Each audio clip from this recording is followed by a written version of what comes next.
लो साले हानु मात्रै त मलाई यार चोरी बनायो मुसर पो भन्छ त यस्तो कुरा त कहाँ ल है मन्दिरको काम भइरहेछ। जय शम्भु जय हर हर महादेव। यो चाहिँ कास्की जिल्ला अन्तर्गत माछापुछ्रे गाउँपालिकामा पर्ने यो हडौले भन्ने ठाउँमा चाहिँ अब शक्ति देवीको मन्दिर चाहिँ अब हामीले चाहिँ अब बनाउने मौका पाइयो। शक्ति देवीसँग हामी पनि प्रार्थना गर्दछौँ, हामीलाई पनि शक्ति देवीले हामी काम गर्नेलाई रक्षा गरून्। जय शक्ति देवी। दुःख कष्ट बाधा अवरोध जीवनमा नआइपरोस्, फेरि फेरि यस्ता शक्तिपीठहरूको मन्दिर बनाउने अवसर हामीलाई मिलोस्।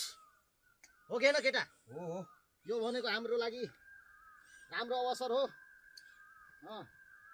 यस्तै छ यी चारवटा पिलरको यस्तो छ दायाँ बायाँ यस्तो डाँडा काँडा सुन्दर रमणीय स्थानमा चाहिँ यो अब शक्ति देवीको चाहिँ मन्दिर स्थापना हामीले गरिरहेका छौँ। हामीले यो काम गर्ने अवसर पाएका छौँ।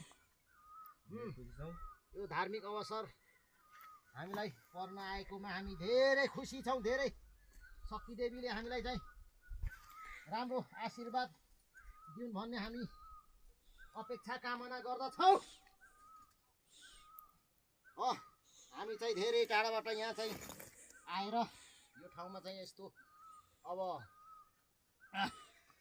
मन्दिर बनाउने शक्ति देवी खुसी लाग्छ।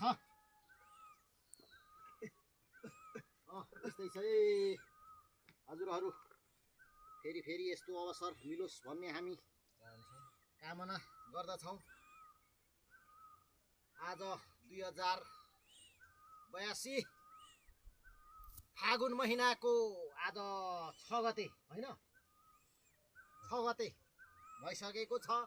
अब चाँडै नै यो मन्दिरलाई सम्पन्न गर्ने हाम्रो लक्ष्य हो।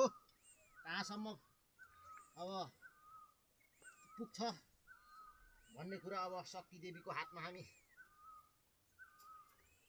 आशा अपेक्षा गर्दछौँ। जय शक्ति देवी। हर हर हर हर।